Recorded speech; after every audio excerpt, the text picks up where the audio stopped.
Darfur. This time, it began in 2003. Since then, over 300,000 Darfuris have died. Wells have been poisoned, women have been raped, villages have been burned. More than 4 million have had to leave their homes. Famine, starvation, rape as an instrument of war. Genocide is still happening. We must act now. I retired as a school administrator and shortly thereafter had 2 heart surgeries. Then in 2005, I suffered the devastating loss of my daughter, Suzanne. I was facing the possibility of another heart surgery, and I talked a lot to God. Just prior to entering the hospital, I saw the reports of Ann Curry from Darfur.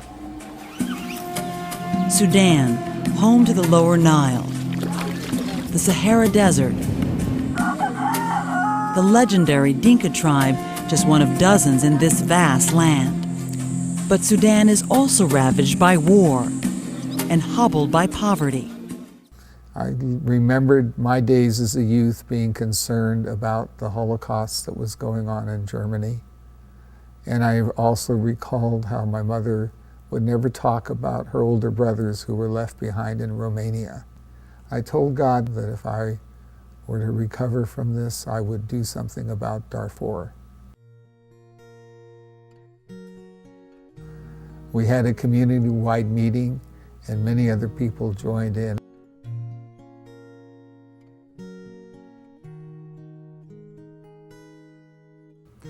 God has told you, O mortal, what is good. What does the Lord require of you but to do justice, to love kindness, and to walk humbly with your God? If we are to love God and to demonstrate that honestly and with integrity, then in our own ways, in our own places and time, we need to step out and do things that help create that better world for all God's people. Our group is a group not just about talk, but we're about action. We've raised over $45,000 in the past 5 years for humanitarian aid in Darfur. We've held concerts, we've had movie sing-alongs, dinners, we've sold note cards, solar stoves. We also have some talented musicians and have written original songs. I am Adam.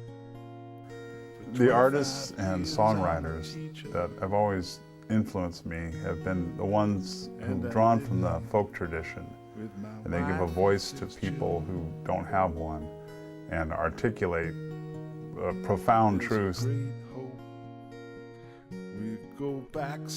The Darfuris know, the rest of the world knows what's happening, and they're waiting for a response from the world. No progress is made.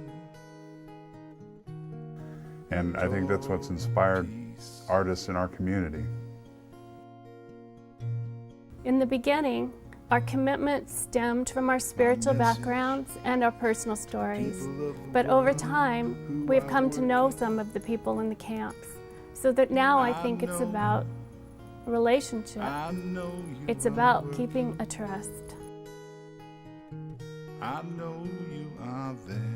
We have faced indifference, harsh criticism, and the fixed belief that nothing we do could make a difference. Despite that, we have each made it a priority in our lives to bring aid and hope. Without you, we have no hope. I believe Margaret Mead's words when she said that a small group of thoughtful citizens can change the world is true. We're a small group of committed citizens here in Reading. We've taken actions that I believe impact the people of Darfur and bring them hope. A library, somewhere my people can gather to see what is happening somewhere where I can still do as a teacher.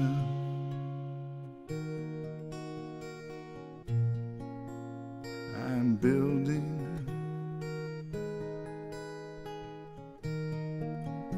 for my children, for tomorrow. Brick by brick by brick by brick.